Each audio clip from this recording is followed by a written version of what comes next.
ekitiisa ekiri mu Uganda sofa kifa kinyegula kisa kinyegula okusatira mwekuli nti bannabyabufuzi oba oliawo tebatudde kuba nti bagenda mu maaso n'okuba nti beerwanako amawulire ge tufuna ye President Yoweri Kaguta Museveni okuba nti anytime from now bagenda okujjawo okulonda kwawamu okulonda president okwawamu olwono parliament egenda mu maaso n'okuba nti eronda president ye gwebeyagala. Wano Bobi Wine avuddeyo nayogera ebintu bingi, ndabyeko Frank Gashumba naye nga bayogera ebintu bingi era nga nebyabufuzi ab'enjawulo bavaayo boogera ebintu bingi, naye okwogera kwabwe n'okuwanda omuliro kunayamba oba nedda byetugenda okuba nti tukutuusaako ye abaffe. Lwaki Museveni ku ssaawa zino asalawo okuleeta proposal oba basazeewo okuba nti baleeta ekiteeso ekyokuba nti bajjawo okulonda kwa bonna okwa president olwono parliament oba akakiiko ka parliament kagenda mu maaso n'okuba nti kasiima amannya ne kaleeta amannya bo bennyini ne bagenda mu maaso n'okuba nti balondako ani agwanidde okuba president w'eggwanga lyatu Uganda. Si bye bino byokka ebisoose nga bwe tugenda okuba nti tukuyitiramu era nga olina okumanya nti bawo standing ye abaffe. Bobi Wine ayogedde ki ku mutabani wa Museveni gwayise omutamiivu nti oba oliawo Museveni gwegenda okuleeta, ate nga Frank Gashumba agambye nti Museveni ali mu kupulaninga the 50 years and building the Rachitula empire okuba nti efuuka strong. So nebyo byonna tugenda bikutuusaako nga gwe munnauganda ali eyo kikyolowooza ku nsonga bwe ziti nakyo tujja genda maaso n'okuba nti tukubuuza gwe kikyolowooza ku bino ebijja mu maaso. Tukwaniriza ku mukutu gwaffe omuganzi ogumanyikiddwa nga Uganda Mukamooli amannya n'eddoboozi bampitantambi Jimso number 1 Kiboya Maxud Jio made in Uganda. Mwebale kuba nti mutambula naffe ebbanga lyonna, mwebale kuba nti mutwagala. In fact mwensonga lwaki tubatuusaako bino byetulina okuba nti tubatuusaako. Amawulire agali mu Uganda saawa zino agali ku mwa g'abantu, emimwa gy'abantu kwe kujjawo etteeka n'okujjawo eddembe lya munnauganda erironda pulezidenti we oba pulezidenti anaamukulemberanga ebisanja byonna, especially emyaka 5 ejja buli kisanja. Gavumenti ya Uganda gigenda maaso n'okuba nti eteesaako n'okukanyako nti buli mukulembeze anaabeeranga mu ofiisi emyaka 5. Eddembe lino tulaba nti oba oliawo waliwo amawulire agatandise okuba nti gafuluma okutambula nti parliament y'eggwanga lyatu Uganda yegenda ogenda maaso n'okuba nti eronda president w'eggwanga era nga munnansi oba oliawo tagwanidde kuba nti akuba kalulu mweno election ezigenda okuba nti zigenda mu maaso. Bobi Wine reaction ye ku nsonga eno avule nagamba nti nga bwe nabagamba nti President Museveni is a dictator.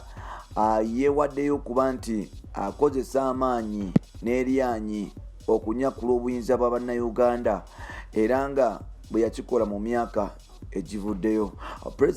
President Yoweri Kaguta Museveni omwaka gwali gwa 2021 yavaayo n'ategeeza nti by 2026 anaaba agenda maaso n'okuba nti awummula era yali asaba ekisanga kye ekyokubiri, wabula yakomawo mu 2011 n'akyusa ebintu nga bwe byali n'agamba nti alina okuba nti yeeyongerayo okusobola okubaako byamaliriza. Mpola mpola President Museveni yagenda mu maaso n'okuba nti abulikinga endagaano gye yagenda maaso n'okukola bannauganda.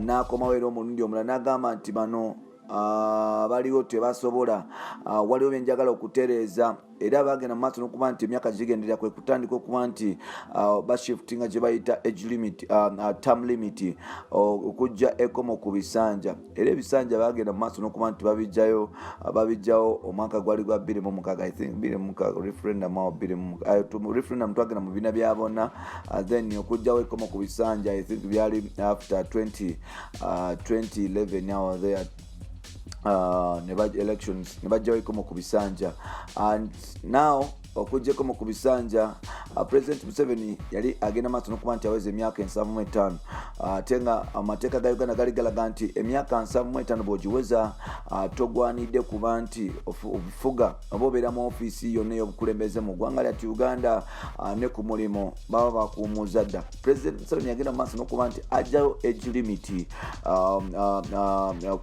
ku bannabyabufuzi wabula ng'ate ku bakozi yagenda mu maaso n'okuba nti abirekawo. Kino nno kyali kiragira ddala nti agenda mu maaso n'okuba nti yeekuumira mu buyinza ne mu mbeera yonna. So mu kuba nti ebyo byonna we biri bivuddewo, Bobi Wine agamba nti waliwo akatego President Yoweri Kaguta Museveni mu kuleeta ino ebbago kali mu kugezaako okukola. This is bringing muhoozi mu bufuzi. Waliwo engambo eziteeberezebwa nti General Commander wa Land Forces ate nga first son General Muhoozi Kainerugaba agenda mu maaso n'okuba nti oba oliawo akola kakuyege ow'okujja mu 2026 okufuuka president w'eggwanga. Naye ng'ate Bobi Wine yagambye nti ono musajja mutamiivu ddala, tagwanidde kubeera president w'abantu era omuvubuka ono alina kye bayita unpopular vote, nti abantu oba oliawo tebamukkirizaamu mpola mpola. Gashumba avuddeyo naye n'ayogera ku nsonga eno n'agamba nti nsuubira mulabye plan ze zonna zigenda mu maaso n'okuba nti zitambula, nti Museveni ayagala kukola gye bayita 50 years and the kingdom of Rachitura, okuba nti ekula mu mirembe egy'enjawulo era ng'oba oliawo yekiseera okuba nti oba oliawo Bannayuganda bagenda mu maaso n'okuba nti beetereza. Gwe kikyoyogera ku nsonga eno era kikyogirowoozaako olw'eno tusobole okuba nti tugenda mu maaso n'okuba nti twogera ebyobufuzi bya Africa binaasobola okukyenyi nga tulinasobola okufuna democracy yabaffe famire emu zezinafuga ng'eggwanga tetulina abantu balala basobola kuba nti bakwatamu ogenda maaso nabo n'okubako bye bakyusa mu ggwanga lyatu Uganda, kubanga omuntu ajja kujja agambe nti nze njagala kukyusa ggwanga lyatu Uganda, naye omuntu omu yalina eddembe okuba nti yalina amagezi agasobola okuba nti gakyusa ensi. Omuntu omu bw'ati yasobola okugenda maaso n'okuba nti akyusa ensi. Ye abaffe akatutunulire Museveni atuleetedde mutabanyi we nga bwe bagamba. Tikyosuubira mutabanyi ono okuba nti akolera eggwanga lyatu Uganda, kuba tetwagala, saagala kumuwanda bigambo, saagala kumalamu bantu maanyi na kumudiscreditinga nga sirina bakumanya bwakola. Omutabanyi ono yagenda maaso n'okuba nti akola ejjekambwe era ejje lino ligenda maaso n'okuba nti lisatiiza abalabi ba Uganda n'okuba oliawo okukumira ensi gavumenti ya NRM mu buyinza. Ejje lino baliyita SFC, and at the same time ejje lino ligenda maaso n'okuba nti likola bulungi, alikuma president, likola special operations, likola ebintu ebirala ekikulaga nti oba oliawo militarire General Kainerugaba Muhoozi ali ready okuba nti taking over military, ali already in experience eyo mu bonnamagye, but okufuga kwatu kwa Uganda is he experienced. So far nga tugenda mu transition of power, bigambo bingi bigenda maaso n'okuba nti byogerwa.